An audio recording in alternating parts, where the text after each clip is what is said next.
Hello students and welcome back to channel Siraj Shaikh the study. आज cash flow का lecture number 2 है जिसमें हम कवर करेंगे नए पॉइंट्स ऑफ कैश फ्लो। तो स्टार्ट करेंगे आज का क्लास।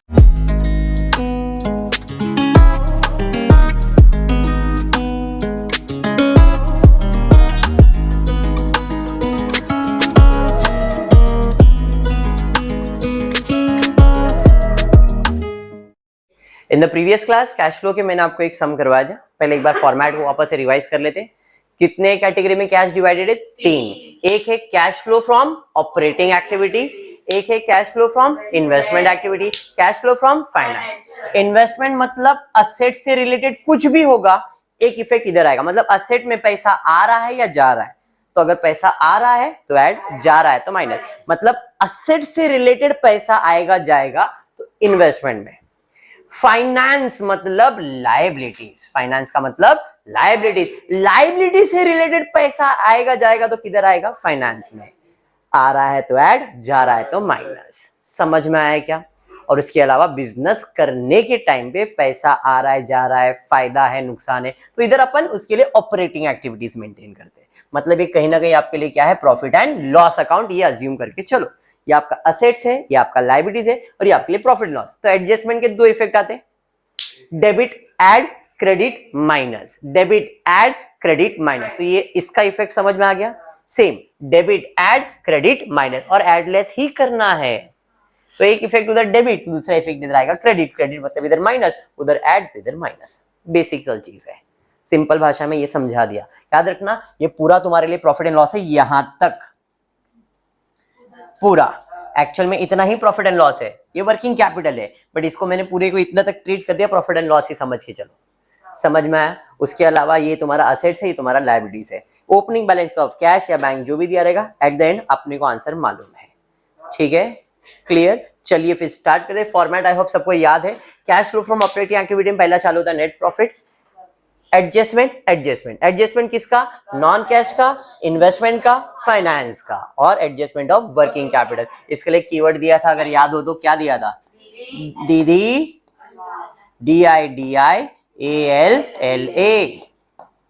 ऊपर वाला ऐड, नीचे वाला माइनस। दीदी अल्लाह इज अ कीवर्ड। ठीक है, चलिए फिर स्टार्ट करते हैं सम की तरफ। सबसे पहला वर्किंग कैपिटल, बट मार्किंग कर लेते।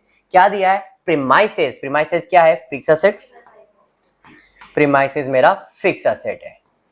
Machine fix asset, equipment fix asset, stock current asset, debtors current asset, cash current asset है, बैंक करंट असेट है। बट ये चीज आपका किधर जाएगा? आपके फॉर्मेट में जाएगा, इसे करंट असेट में नहीं लिखते। Opening balance of cash bank, closing balance of cash bank, ये इधर आएगा, इसलिए उसे करंट एसेट और करंट लायबिलिटीज में ट्रीट नहीं किया जाएगा। गुडविल आपका फिक्स असेट ब्रैकेट में इंटेंजिबल बराबर। Provision for tax current liabilities, creditors current liabilities, bank loan, loan borrowed fund, profit and loss reserves and surplus, general reserve reserves and surplus, share capital share holder fund. Marking vertical statement का marking किया मैंने और कुछ नया नहीं किया। ठीक है, पक्का। उसके अलावा देखते हैं एडजस्टमेंट। इंटरिम डिविडेंड, इधर कुछ है ही नहीं। डिविडेंड में इंटरिम डिविडेंड पेड, किसी को मार्क करेंगे क्या? नहीं। डेप्रिशिएट प्रीमाइसेस, भाई साहब प्रीमाइसेस का एक बार एडजस्टमेंट है, प्रीमाइसेस को स्टार मार्क करो, एडजस्टमेंट है। उसके बाद मशीन वॉज परचेज, मशीनरी के ऊपर एडजस्टमेंट, भाई साहब मशीनरी को मार्क कर दो, एडजस्टमेंट है। Income tax provision, income tax provision tax के ऊपर एडजस्टमेंट है। और कुछ नहीं। Statement of cash flow, statement of cash showing from the operation, बस इतना ही चीज है। चलिए फिर स्टार्ट करेंगे। सबसे पहला जब भी वर्किंग कैपिटल सॉल्व करते करंट असेट और करंट लायबिलिटी सॉल्व करने का, तो करंट असेट में पहला है स्टॉक। ईयर चेक करो, कल ही मैंने बताया था 17 और 16, मतलब ये आपका ओपनिंग है और ये आपका क्लोजिंग है। ध्यान में रखना, ओपनिंग क्लोजिंग, तो उल्टा चेक करेंगे। ओपनिंग में कितना था कैश, स्टॉक कितना था? 1 लाख था ना। अब कितना हो गया? 70। बढ़ रहा है कि कम हो रहा है? कम हो रहा है, डिक्रीज हो रहा है ना। तो भाई एडजस्टमेंट ऑफ वर्किंग कैपिटल में यहां पे आता हूं, यहां पे आप वर्किंग कैपिटल सॉल्व करने वाले हो। कंसेप्ट क्या कह रहा है? डिक्रीज हो रहा है असेट, डिक्रीज इन असेट क्या होगा? ऐड होगा। हाँ जी, यहां पे मैं ऐड में जाता हूं और लिख देता हूं ऐड में जाऊंगा और ऐड में क्या लिखने वाला हूं यहां पे बोलो जरा, decrease in value of stock. कितना डिक्रीज हो रहा है भाई? 26,000। कैसे मालूम पड़ रहा है भाई? 1 लाख में 74,000 हमने माइनस कर दिया। Very good. स्टॉक पहले था 2, अब हुआ 61। ये भी कम हो रहा है या नहीं? कम हो रहा है मतलब असेट का value come, decrease in the value of asset. तो यहां पे फिर से ऐड हो जाएगा, decrease in value of debtors. कितना? 40,000। कीवर्ड दिया है देखो, DIDIALLA, decrease in asset, increase in liability, decrease in liabilities, increase in asset. ऊपर के 2 ऐड, नीचे के 2 माइनस है। ठीक है क्या? चलिए बढ़ेंगे आगे। उसके बाद क्या है? उसके बाद दिया है कैश। कैश का ये ओपनिंग बैलेंस है और ये क्लोजिंग बैलेंस है। फॉर्मेट में जाता हूं, कैश का ओपनिंग बैलेंस लिख लेता हूं। कैश का ओपनिंग बैलेंस कितना दिया है? 3,000 बराबर है। और क्लोजिंग बैलेंस कितना दिया है? क्लोजिंग बैलेंस कैश का दिया है 7,000 बराबर है। ये समझ में आ गया क्या? पक्का समझा है? ओपनिंग बैलेंस कैसे लिखा? क्लियर। कैश का कैश में लिख दिया। नेक्स्ट उसके बाद है बैंक। बैंक का ओपनिंग बैलेंस तो नहीं है बट क्लोजिंग बैलेंस दिया है 10,000 बराबर है। तो बैंक का क्लोजिंग बैलेंस दिया है। क्लोजिंग बैलेंस कितना दिया है? तो 10,000 मेरा क्लोजिंग बैलेंस। समझ में आया? तो हमारा आंसर कितना आना चाहिए? टोटल है 17,000। तो मेरा फाइनल आंसर आएगा 17,000। बात समझ में आया क्या? इधर कुछ भी नहीं है बैंक बैलेंस के अंदर। बैंक बैलेंस यहाँ पे डैश, इसका टोटल हो गया 3,000। बट एट द एंड अपना आंसर कितना आना चाहिए? 17,000। क्लियर। चलिए फिर आगे बढ़ते हैं, आगे देखते क्या सॉल्व होगा। सबसे पहला मुझे सॉल्व करना था करंट असेट। सारे करंट असेट गुडविल नहीं आएगा, इधर आता हूं। टैक्सेशन नहीं आएगा क्योंकि करंट लायबिलिटीज तो है बट इसके ऊपर एडजस्टमेंट है ना, तो उसे सॉल्व नहीं कर रहे। क्रेडिटर्स पहले कितना था? 2,75,000। अब कितना हो गया? 2,31,000। कम हो रहा है ना, डिक्रीज हो रहा है। क्या? लायबिलिटीज। डिक्रीज इन लायबिलिटीज क्या होगा? माइनस। तो यहां पे माइनस में जाऊंगा, decrease in value of creditors कितना? 43,750। बात समझ में आया? और कुछ है क्या? देखो जरा भाई, करंट असेट करंट लायबिलिटीज और कुछ है क्या? नहीं, खत्म। तो पहला पार्ट समझ में आया, कैश फ्लो का पहला पार्ट क्लियर हुआ। Current asset minus current liabilities clear है। चलिए पहले इसको सॉल्व कर लेते हैं। इसका टोटल ही ले लो। यहां पे इन दोनों को प्लस करके इसको क्या करने का? माइनस। तो टोटल आ जाएगा 22,250। पॉजिटिव आ रहा है 22,250। तो आपका पहला काम डन। पहला अप्रोच क्लियर हो गया कैश फ्लो का। अब क्या मालूम है सानी का? एडजस्टमेंट रीड करने का। अगर एडजस्टमेंट किसी से रिलेटेड है तो अकाउंट बनेगा और किसी से रिलेटेड नहीं है तो जर्नल एंट्री। जैसे पहला एडजस्टमेंट है dividend, interim dividend of 25,000 was paid. कोई इंटरिम डिविडेंड का अकाउंट है क्या? जब अकाउंट नहीं है तो अपन क्या करेंगे? जर्नल एंट्री बनाएंगे। तो भाई इसका जर्नल एंट्री क्या आएगा बताओ? इंटरिम डिविडेंड पे किया, एंट्री क्या है? पैसा कहां जा रहे भाई साहब? डिविडेंड में। इसकी एंट्री क्या है भाई? Dividend account debit to cash और बैंक। क्या बात है, वेरी गुड। तो इसकी एंट्री है interim dividend debit to cash. कितना पे कर रहा है? 25,000। 25 डेबिट 25 क्रेडिट। एंट्री समझ में आ गया? वर्किंग है, इसको मार्क्स नहीं है, आपको डायरेक्ट करना है। मैं समझाने के लिए जर्नल एंट्री बता रहा हूं। तो अब इसका posting dividend account debit. Dividend account मतलब खर्चा ना। डिविडेंड क्या है? खर्चा है। खर्चा मतलब प्रॉफिट एंड लॉस। हाँ जी, तो प्रॉफिट एंड लॉस मतलब यहां पे। अब कहां जाएगा वो? नॉन कैश आइटम के अंदर। तो यहां पे इंटरिम डिविडेंड क्या होगा? डेबिट मतलब ऐड ही होगा ना। यहां पे ऐड इंटरिम डिविडेंड। कितना डिविडेंड ऐड करने का है? 25,000। हर शेयर कौन सा इफेक्ट हो गया? डेबिट। दूसरा इफेक्ट देने का है क्रेडिट। पैसा जा रहा है, पैसा मतलब ये, पैसा मतलब ये, प्रॉफिट एंड लॉस मतलब ये। अब पैसा जा रहा है, जा रहा है मतलब माइनस करने का है। Very good. किधर माइनस होगा, असेट में कि लाइबिलिटीज में? लाइबिलिटीज, क्योंकि डिविडेंड किसको देते हैं? शेयर होल्डर को, और शेयर होल्डर मतलब लाइबिलिटीज का पैसा जा रहा है, मतलब फाइनेंस में। Less interim dividend paid. कितना पे किया भाई? 25,000। समझ गया? बस ये चीज समझो, कैश फ्लो खत्म। क्लियर है? सेकेंड एडजस्टमेंट पे जाते हैं। एडजस्टमेंट नंबर सेकेंड क्या है? Depreciation on premises is to be provided at 5%। Depreciation on premises, premises का अकाउंट है तो प्रीमाइसेस का अकाउंट है तो अकाउंट बनाते हैं इसका। भाई प्रीमाइसेस का अकाउंट बनाया, रफ अकाउंट, फेयरवेयर नहीं बनाने का। प्रीमाइसेस का ओपनिंग वैल्यू कितना है? क्लोजिंग वैल्यू कितना है? 4,75,000। भाई ओपनिंग वैल्यू असेट साइड पे जाएगा, डेबिट साइड पे 5 लाख, क्लोजिंग में लिखा 4,75,000। ठीक है। डेप्रिसिएशन ओपनिंग वैल्यू पे कैलकुलेट होता है, क्लोजिंग पे नहीं। 5 लाख खरीदा था तो पूरा साल अपने यूज किया, तो 5 लाख का 5% कैलकुलेट करो, कितना आ रहा है? 5 लाख का 5% कैलकुलेट करेंगे आपको आएगा 25,000। बराबर। डेप्रिसिएशन का मतलब असेट का वैल्यू कम करना, असेट होता है डेबिट, कम करने के लिए क्रेडिट, तो डेप्रिसिएशन एक इफेक्ट हो गया क्रेडिट। समझ में आ गया? अगर अकाउंट है तो एक इफेक्ट अकाउंट में जाएगा और एक इफेक्ट इधर आएगा। अकाउंट नहीं है तो दोनों इफेक्ट इसमें, जैसे डिविडेंड का अपन ने किया, इंटरिम डिविडेंड पे किया, एक प्रॉफिट एंड लॉस और एक इसमें आया। लेकिन प्रीमाइसेस का डेप्रिसिएशन, एक इफेक्ट प्रीमाइसेस अकाउंट में और दूसरा इधर आएगा। अब इधर पैसा तो है नहीं, डेप्रिसिएशन क्या होता है? नॉन कैश आइटम होता है। नॉन कैश मतलब profit and loss debit side पे ही जाएगा ना, असेट का वैल्यू कम किया तो इधर डेबिट साइड पे। Depreciation on, very good, premises कितना भाई? 25,000। समझ में आया? इधर डेबिट, दूसरा इफेक्ट देने का था क्रेडिट, प्रीमाइसेस के अकाउंट में क्रेडिट। अंडरस्टूड हर्ष? नहीं यहां पक्का?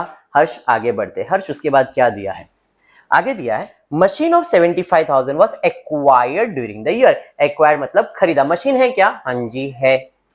मशीनरी अकाउंट बना दो भाई। मशीन, इसका ओपनिंग बैलेंस कितना है चेक कर लो। ओपनिंग बैलेंस है 375, क्लोजिंग है 4,22,000, तो यहाँ पे 3,75,000, 4,22,500, ये है ना? बराबर। अब मशीन खरीदा तो व्हाट इज द एंट्री?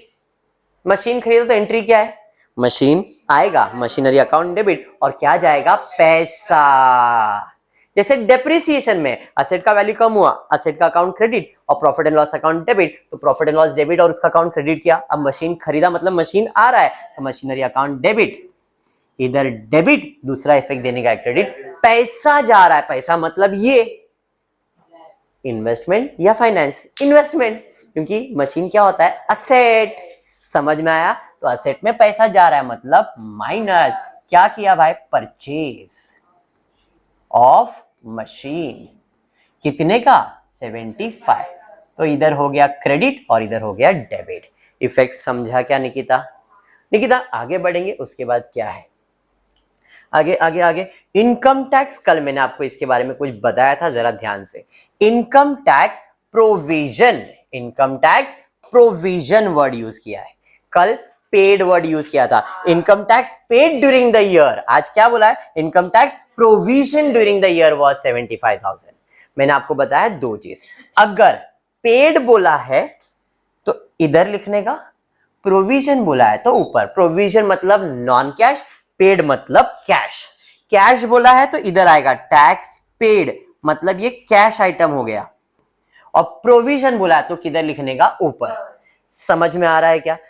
पे किया तो ये कौन सा इफेक्ट हुआ? क्रेडिट। प्रोविजन किया तो इधर कौन सा इफेक्ट हो जाएगा? डेबिट। तो अभी तो प्रोविजन बोला है तो मैं लिखता हूं इनकम टैक्स प्रोविजन। कितना प्रोविजन करने बोला था? अमाउंट देखो जरा, इनकम टैक्स प्रोविजन कितना बोला है? 75,000।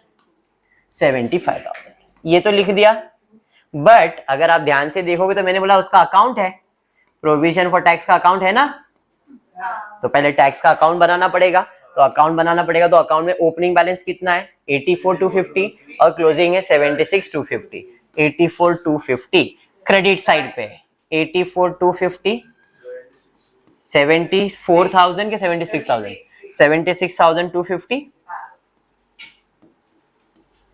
अब इधर कौन सा इफेक्ट होगा? प्रोविजन का डेबिट, दूसरा इफेक्ट जाएगा क्रेडिट, 75,000।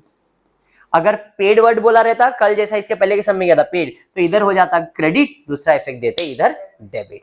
क्योंकि अकाउंट है तो एक इफेक्ट अकाउंट में ही आएगा, अकाउंट नहीं रहेगा तो दोनों इफेक्ट एक इसके अंदर आएगा। अकाउंट है तो एक इफेक्ट अकाउंट में, अगर उधर डेबिट है तो इधर क्रेडिट है तो उधर डेबिट, बस वही करना है। डन? पक्का? और कोई एडजस्टमेंट है क्या? देख लो, सारे एडजस्टमेंट हो गए। जब सारे एडजस्टमेंट हो गए तो स्टार्ट करता हूं, पहले एक्स्ट्रा अकाउंट जो बना है इसे क्लोज करता हूं। प्रीमाइसेस देखो टड्डी हो रहा है, 5 लाख 5 लाख, कुछ भी नहीं बचा। मशीनरी अकाउंट क्लोज करते, करो क्लोज। 4.5 लाख शायद, 4,50,000, 4,50,000।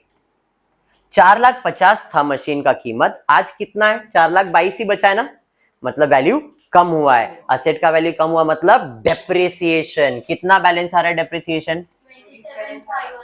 27,500।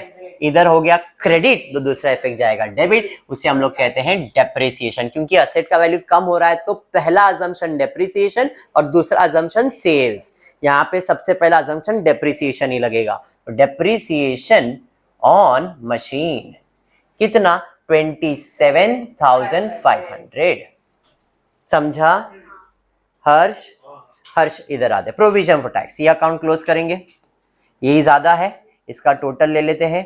तो इसका 1,59,250, 1,59,250 माइनस कर दो 83,000। कल मैंने क्या बताया था? अगर प्रोविजन दिया है तो बैलेंसिंग अमाउंट पेड आएगा, पेड दिया है तो बैलेंसिंग फिगर प्रोविजन। अभी प्रोविजन दिया था तो बैलेंसिंग फिगर किधर जाएगा? पेड में, तो पेड में आएंगे और लिखेंगे कितना है? 80।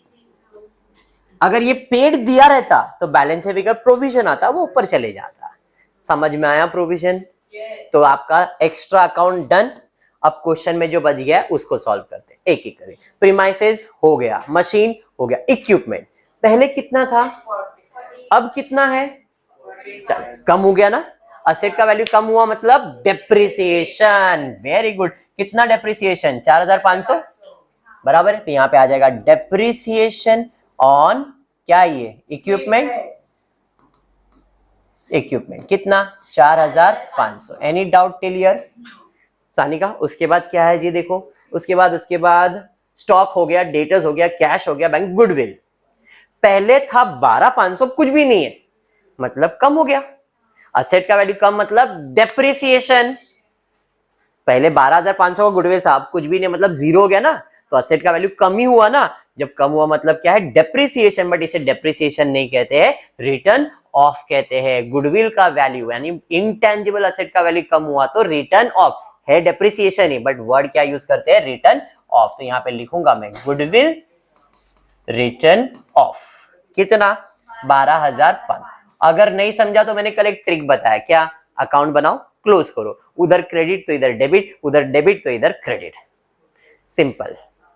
आपको नहीं समझा? देखो अकाउंट बनाया गुडविल का, डेबिट साइड पे 12,500, इधर कुछ भी नहीं है। अब मैं अकाउंट क्लोज करूंगा, क्रेडिट साइड पे आया, इसका दूसरा इफेक्ट डेबिट देने का है, प्रॉफिट एंड लॉस में ही जाएगा। इधर कैश विश में कुछ में फर्क नहीं पड़ रहा है। समझ में आया क्या? चलिए बढ़ेंगे आगे। उसके बाद प्रोविजन फॉर टैक्स हो गया, क्रेडिटर्स हो गया, लोन पहले था 1,75, अब हुआ 1,55, कम हुआ ना, तो लायबिलिटीज का वैल्यू कम हो रहा है मतलब आपने पे किया है। इधर डेप्रिसिएशन एप्रिसिएशन थोड़ी आएगा। लोन 1,75 था, 1,55 हुआ मतलब आपने पे किया रहेगा ना। लायबिलिटीज पे किया है, लायबिलिटीज पे किया मतलब पैसा जाएगा किधर से? फाइनेंस से। तो यहाँ पे लेस क्या लिखोगे? Term loan paid. कितना पे किया? 20,000। समझा ये? हाँ जी। उसके बाद प्रॉफिट एंड लॉस पहले था 76,250, अब हुआ 76,500 मतलब बढ़ गया कितना? 250 रुपया। मतलब 250 रुपए का क्या हुआ? प्रॉफिट हुआ ना। प्रॉफिट हुआ तो यहाँ पे हम लोग लिखेंगे 250 प्रॉफिट। 250 रुपया प्रॉफिट ना, नेट प्रॉफिट और लॉस उधर ही लिखना होता है ना। उसके अलावा क्या है जी? रिजर्व है, पहले रिजर्व में था 1,25, अब हुआ 1.5 लाख मतलब 25,000 और ट्रांसफर किया। ट्रांसफर किया मतलब आपके लिए तो लॉस ही है, तो यहाँ पे लिखूंगा मैं ट्रांसफर टू जनरल रिजर्व। कितना ट्रांसफर किया? 25,000 ट्रांसफर किया।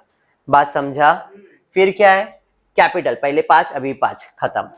कुछ भी डिफरेंस है क्या? नहीं। चलिए अब क्लोजिंग करते हैं फट से एक एक करके। ये सब का टोटल लेना पड़ेगा। हाँ जी, तो इधर टोटल ले लो। कितना आ रहा है इसका टोटल? 25 25 25 75, 1.5 लाख 1.5 लाख 1.5 लाख और 1.5 लाख 1 लाख पक्का ना? 1,94,500। अब देखो ये तो हमने ऑलरेडी किया हुआ है, इसमें ये भी ऐड करेंगे तो अपने को जो आंसर आएगा उसे हम लोग कहते हैं कैश जनरेटेड फ्रॉम ऑपरेशन। कितना कैश जनरेशन फ्रॉम ऑपरेशन में? सबको ऐड करो। 2,17,000। पता नहीं मेरे को, आप लोग ही टोटल कर रहे हो। बराबर है? 2,17,000 माइनस करो 83,000। बताओ कितना आ रहा है सानी का? कितना? 1,34,000। पहला कैश आ गया। इधर तो माइनस ही करना है, इसका टोटल करूंगा तो 75,000 नेगेटिव ही आएगा। 75,000 नेगेटिव। इधर भी नेगेटिव ही आ रहा है दोनों, तो इसका टोटल करूंगा तो इसका टोटल भी आ जाएगा 45,000 नेगेटिव। अरे बराबर। अब देखो पॉजिटिव एक ही है, इसमें 75 भी माइनस होगा और 45,000 भी माइनस होगा। दोनों माइनस करो, बताओ कितना आ रहा है? कितना आ रहा है? 14,000। मतलब कैश जनरेटेड में यहां पे आ गया मेरे को 14,000। 14,000 में 3,000 ऐड करो, 17,000 आ रहा है। Done with the sum. Topic समझ में आया क्या? थोड़ा सा अगर आपको ऐसा लग रहा है तो मैं बोलूंगा अभी देखो 2 सम हुआ है और आगे बढ़ने दो, यही सब कंसेप्ट चलेगा। ऑपरेटिंग एक्टिविटी, इन्वेस्टमेंट, फाइनेंस, मैं रिक्वेस्ट करूंगा इसको ऑप्शन में मत रखना। एक ये टॉपिक, एक वर्किंग कैपिटल, बैफ अब भी बोलता हूं ऑप्शन रखना ही नहीं। वर्किंग कैपिटल जो मैंने मेथड से करवाया, जो मेथड से करना है वही मेथड फॉलो करो, दूसरा कुछ भी मत करो। समझ में आया क्या? क्लियर है? पक्का आज के लिए इतना है। फिर आपको वीडियो पसंद आया तो प्लीज वीडियो को लाइक कर देना, फ्रेंड्स ग्रुप में शेयर करना, चैनल को सब्सक्राइब करना। Thank you for watching the video.